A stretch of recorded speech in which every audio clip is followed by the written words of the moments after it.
You ready? Yep. Welcome back. It is the Lazy Daze channel and we're back at it again and we're doing some more history reaction for you guys today. And we are doing part 2 of World War I Oversimplified. If you haven't checked his content out already, please head over to his page. The content he makes is absolutely amazing. He clearly puts a lot of time into it. It's really nice with the animation. It keeps you sort of engaged. And also it's not sort of 100% accurate, but it's got a bit of a comedic effect to it, which I like. Do you know what I mean? It's not 100% accurate. No, there are bits and pieces that like so. It's got the entertainment value in it. It's got the entertainment, but it's got the information in there as well. Exactly. Yeah. A link to his channel will be in the description below. Exactly. If you guys are liking this content, then please like, subscribe, hit that notification bell. If there's anything you want us to sort of react to in the future, drop it down in the comments down below. And again, if you just got anything to say, we try and interact with you guys as much as we can, so please drop it down in the comments down below. But other than that, we're just going to jump straight into this. Let's go. With both sides stuck in a hard stalemate, they knew this war wasn't going to be about taking territory, but about simply wearing each other down.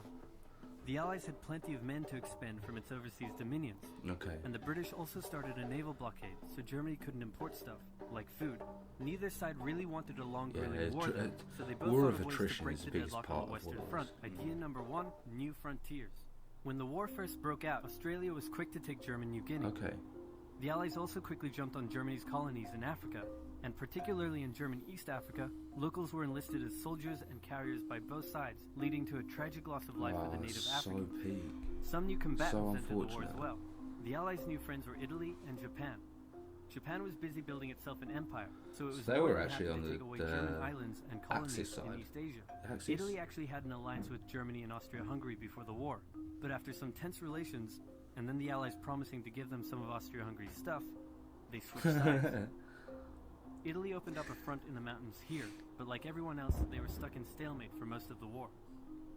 The Central Powers' new friend was a struggling empire in the Middle East. The Ottomans were divided on whether to actually join the war or not, since they had been exhausted by the recent Balkan Wars. Some of the politicians who did want to join went off on their own and fired some shells at Russia, and then came back and said, "Whoops, looks like we're at war now." The Ottoman entry into the war was of particular concern to the British, since the Middle East was full of oil, and Britain wanted all of that oil. First, the Ottomans tried to attack Russia in the Caucasus Mountains, but they weren't prepared for the cold, and many of them froze to death. Then they crossed the That mountains is Russia's biggest defense, is their cold and their That winters. meant When Armenians the winter living within hits, Ottoman that's done. territory. No. Ottoman territory, and the resulting Armenian genocide led to the deaths of 1.5 million people.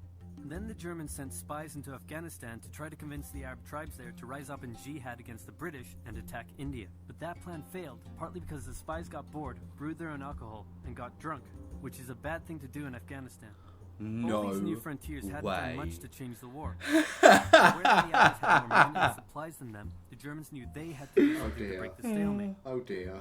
Before the war, there was a big conference that set out the rules of modern warfare. No chemical weapons, no killing civilians. Basically, don't be jerks. The Germans held a meeting and decided to be jerks. Zeppelin air raids commenced over British cities. They also started attacking the Allied trenches with chlorine gas, and they used submarines to sink civilian ships. Chlorine gas. One such civilian ship was the Lusitania, which had 159 Americans on board when it was sunk, further swaying US opinion against the Germans.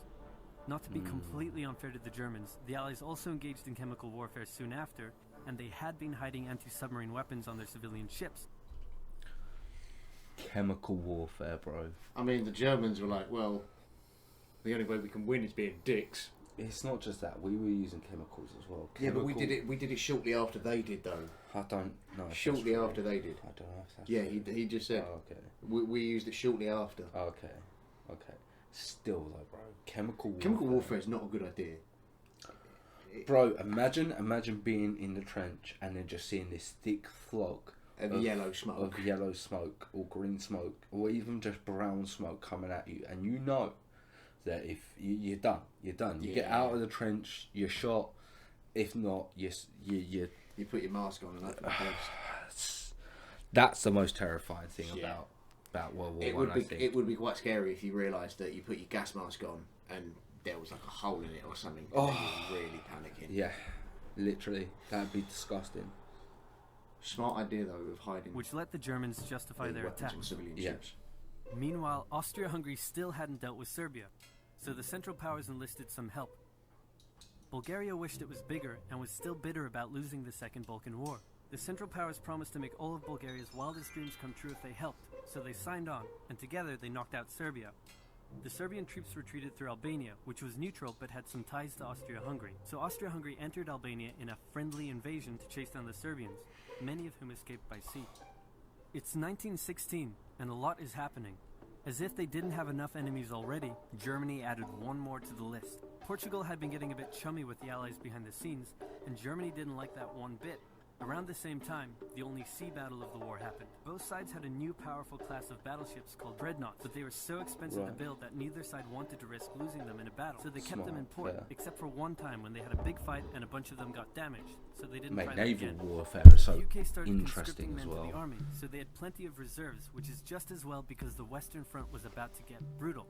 The longest and one of the bloodiest battles of the war started when the Germans launched an attack around the French city of Verdun. The French defended it desperately, leading to hundreds of thousands of Verdun, casualties. yeah. Under pressure, the French called on its allies to do something to draw the Germans' attention away, so the British started their own long and brutal fight, the Battle of the Somme, with 60,000 British casualties on just the first 60K. day. It was also here that the British first used one crazy brand new piece of These old sci-fi tanks look technology. like Warhammer tanks. The Russians had been getting pushed back further and further into their The own tank territory, warfare when but they in first response started. to the French call for help, they began a huge offensive, and did really well until they ran out of supplies and got stuck. Seeing how well the Russians had been doing, Romania decided now would be a great time to jump in and win the war, and then they got pounded. The Greeks were fighting amongst themselves about whether to join the war or not. The king liked the Central Powers, while the Prime Minister wanted to join the Allies. After a brief national schism, during which the country split into two, the king finally abdicated and the country reunited. Right. With Allied help, they began a new offensive. In the Middle East, Russia was pushing into Ottoman territory from the north. The British had also made a landing in Mesopotamia to protect Persia's oil fields, and they had also sent a small army up the Tigris River to try to take Baghdad, but the army got sieged in the town of Kut along the way, and eventually surrendered. A new offensive was launched from the south with all-out desert warfare. The offensive was aided by one famous British officer, better known as Lawrence of Arabia, who helped lead the Arab tribes in a revolt that wreaked havoc on the Ottoman supply lines. By the time 1917 rolled around, everyone was exhausted. There were mutinies in the French army, the German populace was starving, and the war had drained it's all just of not Russia's going well for supplies. anyone. There was no clear winner, and it was still anyone's war. The only question now was, who was going to break first? And the answer was Russia. Tired of not eating and mad that a crazy magic homeless guy was calling some of the shots, there was an uprising in Petrograd complete with riots and strikes. The riots turned into a full-scale revolution and a new government overthrew the Tsar. Then a few months later, the Bolsheviks overthrew the new government. And they pulled Russia out of the war. This was great news for Germany, who now only had to focus on the Western Front. But there was still one problem. The pesky United States of America was looking increasingly like it was said the going to join the Bolsheviks, war. the communist company. America had been selling supplies to the Allies throughout the war and was getting super rich off the back of it, meaning it was in fantastic shape and was dangerous to the Germans. So Germany sent a telegram to Mexico saying, wouldn't it be crazy cool if you guys attacked America? But the British intercepted the message, showed it to the Americans, and that was the final straw. American troops began shipping out to Europe. This was terrible news for Germany, and they knew their only hope now was to force France and the UK to surrender before the fresh American could you troops imagine? arrived. It was now or never, so they started would have one been final attack. They the converged their definition of a troops world war. and hit hard at the Somme and pushed the Allies back. They hit a second time further north, then again and again. With each hit, the Germans were spending more and more resources, while the Allies were getting better and better at repelling their attacks. By the fifth punch, the Allies held the line and even pushed back. With American troops now arriving in larger numbers, the Allies launched a counterattack, and that was it. The Central Powers reinforcements were from the being pushed back Americans on really all did change fronts. things. Bulgaria collapsed first, followed by the Ottoman Empire, then Austria-Hungary, and finally on November 11, 1918, at 11 o'clock, Germany surrendered. At the peace treaty, Germany was forced to reduce its military, accept war guilt, and pay the bill for the war. After indescribable suffering and millions dead, the world learnt its lesson. The problem with and it is never that's had what then such an awful caused war the again issues of World War II. for about 20 years. There you go. Sweet. That's Jesus. good. That was good. Now, obviously, we done them in the wrong order, and we done obviously World War II first. But like, I'm glad we went back and watched it. So I thought it was still quite interesting. You still found quite a few things, didn't you? Yeah. Like there was still a lot to find out. That was really interesting. Obviously, we still had the Cold War, which happened afterwards. Yeah, as well. I wasn't aware about this message intercepted to go to Mexico, bro. Yeah, that Mexico thing really shocked me because that could have caused a lot of issues. For, Imagine if they would have got that message and he would have just sent half of his army over there instead. Yeah, mate, that could have gone down so differently. And even if they had then got reinforcements from the Mexican people as well, the Mexican army, like that would have been a lot. That's crazy. That's a lot to think about. And again, just how, like, even though this happened and we lost a lot of lives, we didn't learn our lesson and we still went into a Second World War. Yeah, like it was just like, hang on. Wasn't a massive amount of damage done. It was more periodically of waiting it out. Yeah. There were the major battles there, but there was no outcome at the end of it.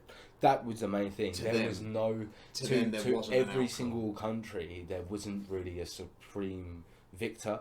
Like, there was no generic, like, this is what's happened, these are the people who won. Like, yeah, this is just you trying to do your own thing. It's not worked out, now this is what's going to happen. And then 20 years later... They're like, do you know what, we could do this again. That's crazy. That's crazy. That's ridiculous. It's scary to know that. It's scary. And, like, again, like, how these things, like, it only takes, like, a few little things to happen to basically cause it, like, so many chain events. Do you know what I mean? Like the fact that Austro-Hungary, Germany said to Austro-Hungary, we're like, yeah, we'll give you a free pass, we'll support you in basically anything. You know, well, it wasn't exactly like that, do you know what I mean? But that's how the Austro-Hungarians took it. So then, obviously, their leader got killed in the assassination, so they declared war, thinking that Germany were going to support them. And then because Germany said, yeah, we'll support them, as soon as they declared war, they were like, oh, well, I guess we're involved now. And then because that happened, obviously, Russia then allied against them, and then France joined them, and then, like, all of a sudden, all these little... things has got so many people involved, and it's just become such a big ordeal for the European centre, you know. And even then, like, obviously the Japanese people being on the Allied side, not the Axis side, that's it, the Allied side, they were actually like on the our side, and then again 20 years later they're on the opposite side. How things change in such like little time, it's crazy. So much information. It's good though. It's really good. And again, it keeps you interested because of the way it's way it's done and the way it's set out is really good. Yeah. So shout out to Oversimplified. Shout out to him indeed. If you guys obviously liked anything or you know anything that's like different, if there's anything we sort of said that was slightly wrong, please let us know down in the comments below. We always like to have a read, always like to better our knowledge as well. And if you guys are liking this content, then please hit that subscribe button, hit that notification bell, and we will catch you in the next one. In a bit.